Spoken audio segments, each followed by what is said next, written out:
My name is Emily. I am 16 years old, and I live with my mother and my stepfather. My real father died when I was only 7 years old. I still remember the day clearly.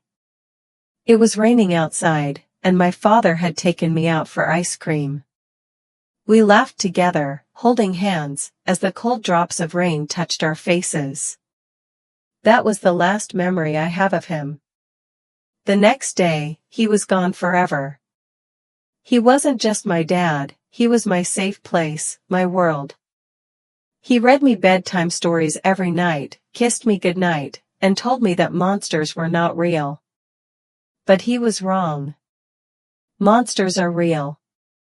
They don't always live under the bed. Sometimes, they live inside your own house. After my father's death, my mother changed. She became quiet, lonely, and sad. I wanted to help her, but I was just a little girl.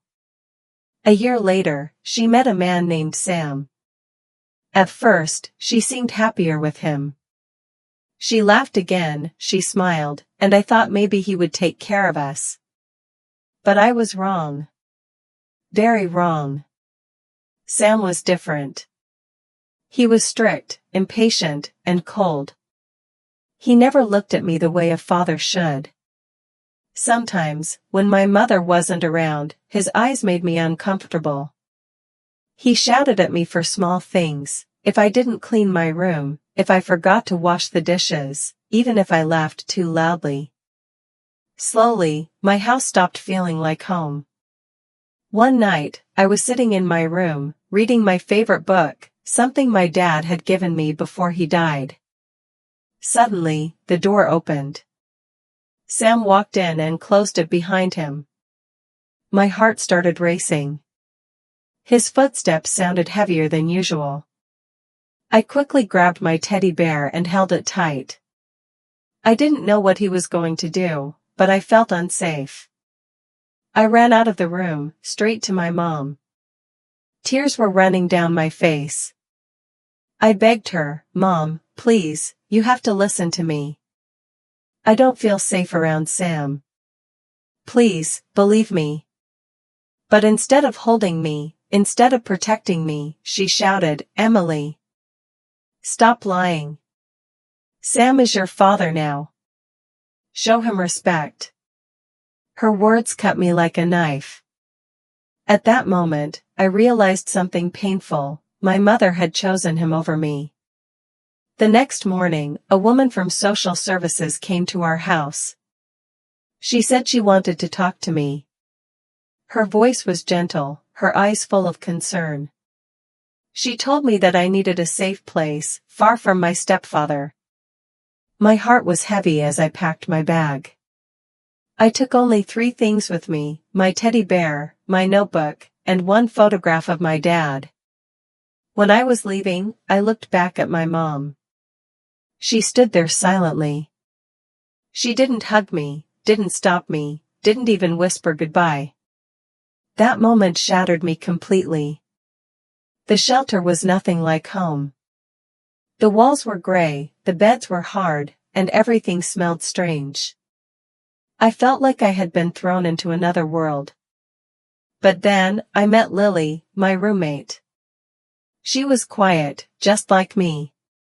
She had her own story, her own pain. On my first night, when I couldn't stop crying, she gently gave me a blanket and whispered, "You're not alone." That was the first time in weeks that I felt a little warmth in my heart. Days turned into weeks. I met other girls at the shelter. Each one had a story, stories of pain, fear, and betrayal. But also stories of survival.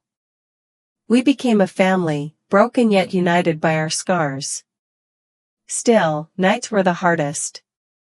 Every time I closed my eyes, I heard Sam's voice, saw my mother's cold eyes, and felt the weight of loneliness crushing me. I often asked myself, why me? Why didn't my mom protect me? What did I do wrong? One day, my teacher, Miss Laura, came to visit me at the shelter. She hugged me tightly, and for the first time in a long time I felt loved. She handed me a red notebook and said, "Emily, when you feel pain, don't keep it inside. Write your heart out. Words can heal." That night, I opened the notebook and wrote a letter to my dad. "Dear Dad, I miss you. The house doesn't feel like home anymore. Mom doesn't love me the way she used to. But don't worry, I'm safe now. I promise I will be brave. I will be kind. And I will make you proud." Writing became my escape. Every day, I filled the pages with my thoughts, my fears, my dreams. The notebook became my secret friend, the one place where I could be completely honest. Weeks later, something unexpected happened. My mother came to the shelter. Her eyes were red, her voice shaky. She said, "Emily, I'm sorry. I should have protected you. I was scared. I didn't want to be alone. Can you forgive me?" Her words made me cry, but I didn't hug her. I looked at her and whispered, "I don't know, Mom. Not today." For the first time, I saw her truly understand the pain she had caused me. Life at the shelter wasn't easy, but it changed me. I was no longer just a broken girl. I started helping the younger kids with their homework.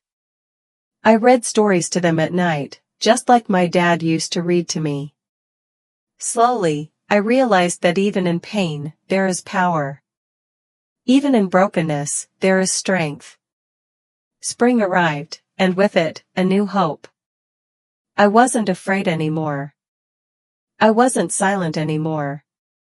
I wasn't invisible anymore. One evening, I opened my red notebook again. This time, I wrote a letter to myself. "Dear Emily, you are not broken. You are brave. You are kind. You are loved.